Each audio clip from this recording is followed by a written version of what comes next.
எல்லாருக்கும் வணக்கங்க. இன்னைக்கு இந்த அழகான நெல்லிக்காய் ஜூஸ் எப்படி பண்றதுன்னு பார்ப்போம் வாங்க. 3 to 4 நெல்லிக்காவ நம்ம கட் பண்ணிட்டு பிளெண்டர்ல சேர்த்துக்கலாம்.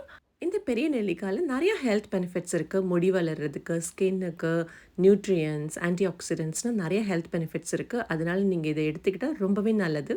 கட் பண்ண பெரிய நெல்லிக்காயோட நான் இங்க வந்துட்டு கொஞ்சம் கருவேப்பிலை சேர்த்துக்கிறேன். ஒரு துண்டு தோல் சீவின இஞ்சி சேர்த்துக்கிறேன். அதோட கூட கொஞ்சமா உப்பு. நெக்ஸ்ட் குறுமிளகு நல்லாவே நுணுக்கிட்டு நம்ம இங்க சேர்த்துக்கலாம். இந்த கொஞ்சமா குறுமிளகு நம்ம சேர்க்கறதுனால நியூட்ரியன்ஸ் அப்சர்வ் பண்றதுக்கு நல்லாவே ஹெல்ப் பண்ணும்.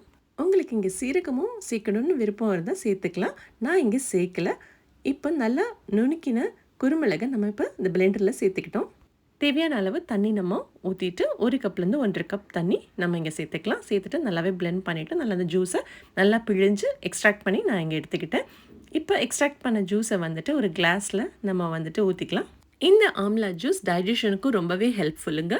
அழகான அருமையான ஹெல்தியான ஆம்லா ஜூஸ் நெல்லிக்காய் ஜூஸ் ரெடி.